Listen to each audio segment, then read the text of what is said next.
Who did you like keeping to? Dale Carpenter, put him on the spot most of the time. Eddie, especially later on, I managed to get used to standing up to the stumps to him. And even if he drifted one down the leg side, we occasionally got a leg side something, Albert Amagrosso, always bowled at the stumps, skidded on pretty hard. Scratch I didn't keep a lot too, but again hurried off the deck, and Gary Howgate when he was up and about, but then his injury sort of pulled him back again. Ross Lawler was very quick. Yes. I found so. I can't really single anyone out. Probably Dale. Was probably the best because always a chance to get an edge. Yes. He bowled a leg cutter, didn't he? Which is, used to get so you're always a chance of an edge. Which is good. Billy, who did you really enjoy playing with? Oh, believe it or not, I love playing with him. Eddie. Of course, Eddie. I forgot about Eddie. Eddie, without a doubt. I mean, with his knowledge of the game and the way that he spoke about the game, and people, like he could pick out a guy coming out the back. What he was going to do. Dave Norris, he gave me a big chance in the seconds, and I really appreciated that. A lot of the younger kids, like I said before, Jerry Dowling, and the two Harvey boys, they're fantastic to play with.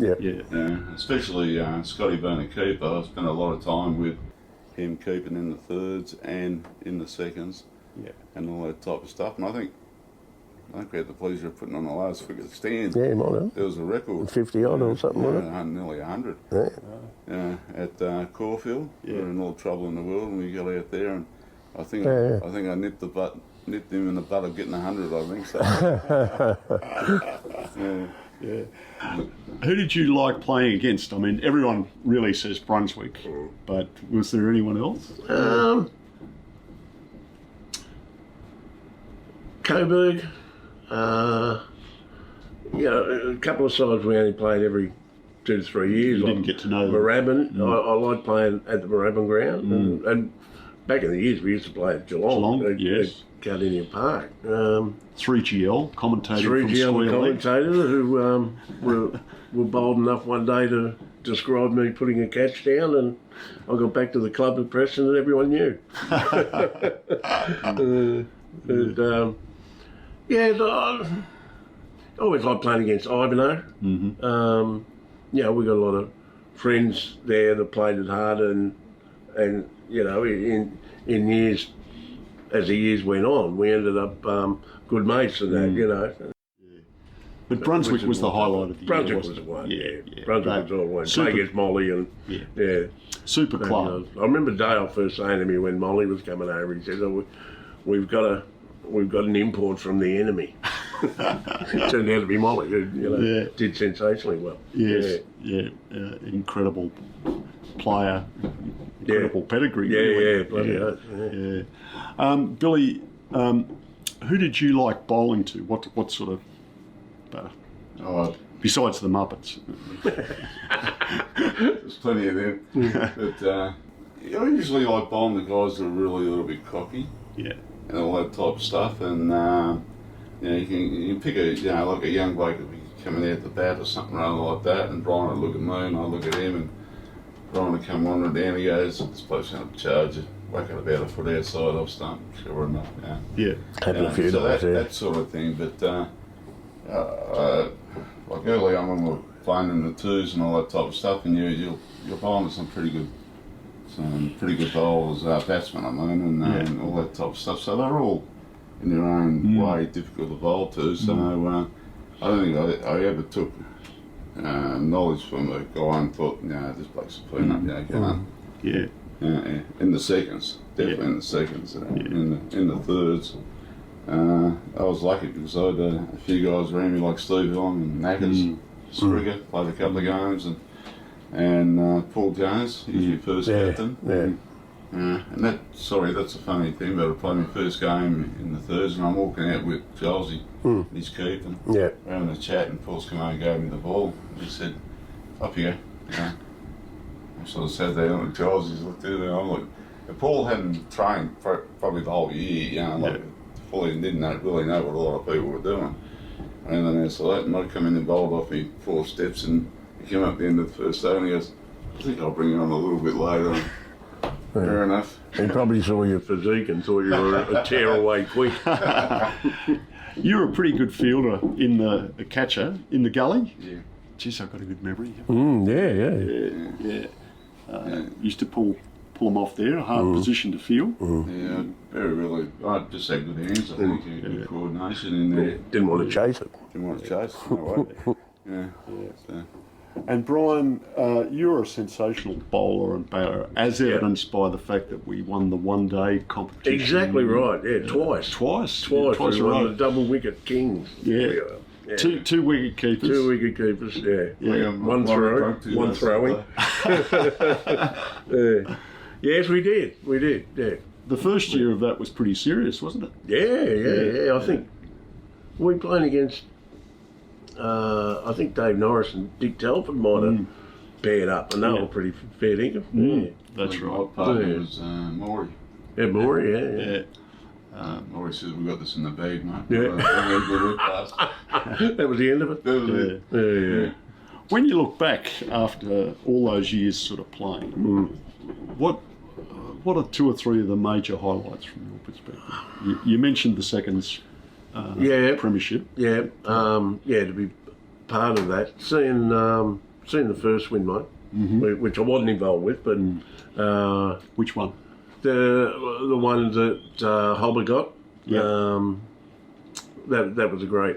It was great for the club and just the players in that side. Blokes like Rowan and Ronnie Brentnell, who deserved a flag, you know. The killer was unlucky to play in 4 and miss out. I played in 3 and missed out. Yeah.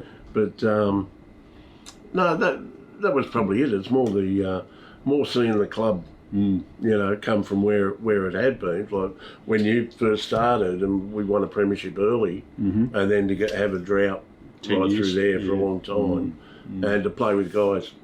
Someone I didn't mention was Dave Robbo, who I played a lot with, and helped me. And when I came back into the first, I didn't keep really well, and he had a chat to me at training and said, you can do this. I've watched you in the seconds the last 2 years. You're good enough to do this. And it sort of, I thought, well, if I stick knuckle down, I might get a crack at this, and end up, as I say, playing 100 games. So. Yeah.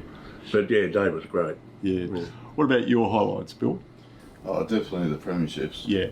Yeah, they were that, but I think also with the premierships is the guys that I played with. Blokes you play with, yeah, for They're sure. all on notes, like Chip and Trev and Eddie and Wacker. Yeah. And Carpy, All of those course. guys. Yeah, and Dave, naturally, the leader of the pack. Probably got some stories there for you, but I mean, all those guys were absolutely terrific to play with, and of course when down in the threes, I was so fortunate to play with Knackers. Yeah. And when he spoke and led a team, you could tell that everyone just stood up another yard away and walked out there. But Steve Dillon, of course, Flap, and Flapper was terrific in the forwards with the young blokes coming through like Steve. and the other logs and that. But another one, of course, was Andrew Norris. Yeah. I think I saw Andrew make the best ton I've ever seen. Oh, yeah. In the thirds, and he just absolutely creamed them that day. So I've been really fortunate in that regard to play with such good players and now great mates. Yes. That's it. Kenny That's it. Australia, Yeah. he played a couple of years, and a couple of games in the first year I captained this. And that, and of course, we're all lifetime friends now. Yeah. And Billy, you're retired? Cricket? No. You should. Are you retired from work? Yeah. 12 years. 12 years? Yeah. And what do you do?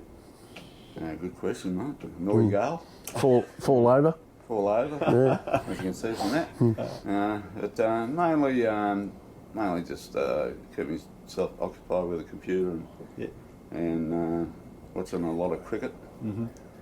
And of course the footy when the footy's on. And spending weekends away with this clan and having a few beers. Going back to when you were a kid, you saw Bill Lewin play. What's your recollections of Bill? Look like Billy. No, big hitter. Just a strong competitor. Just a big man. He's just because we were only kids. We were, like I was. Gail and I were down there with the with all the other kids, with Rolly Millen's kids, and Johnny Hodges. And we'd go and grab a ball and a bat out of the kit and go and have a hit down in the concrete nets out near Aaron Jensen's, and spent the all afternoon chasing the ball while Johnny Hodges batted for 5 hours. And seeing guys like him and Bill Lewin, as you said. Shovels Dunbar, names of blokes that. Brian Pert was playing then, and he was still playing when I first started, but I think that was his last year, around 69 and that. But Dad had played in the Premiership with him in the seconds, years earlier, But, there was certainly a lot of blokes. Stan Lidigan, would come off and he'd come up to all the kids and give them 10 shillings to go over the shop, which used to be across the road from the main gates there, to get a bag of black cats. You come back, give me the black cat, you can have the rest. A lot of names I know, but we just couldn't wait to get the ball and disappear. What do you think's the best thing about the Preston Cricket Club? Probably the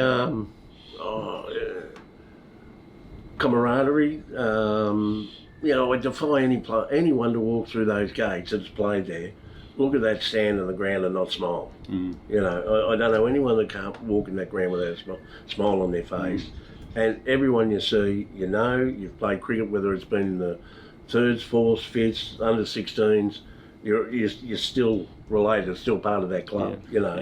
It's the friendships. It's like Gary Robinson and blokes like that, and Gus. Blokes have been there all that time, and yet we met a guy down Warrnambool that hadn't played with us for ages, Paul Hepburn, and he still had the annual reports and showed Trevor and myself, Gary Moore, and he still remembers his time down there, and he left there as a kid and went on to Collingwood and whatever, but still enjoyed his time at Preston. It's just that side of it for me, and the stories everyone tells, because they get better as you go. Oh, of course.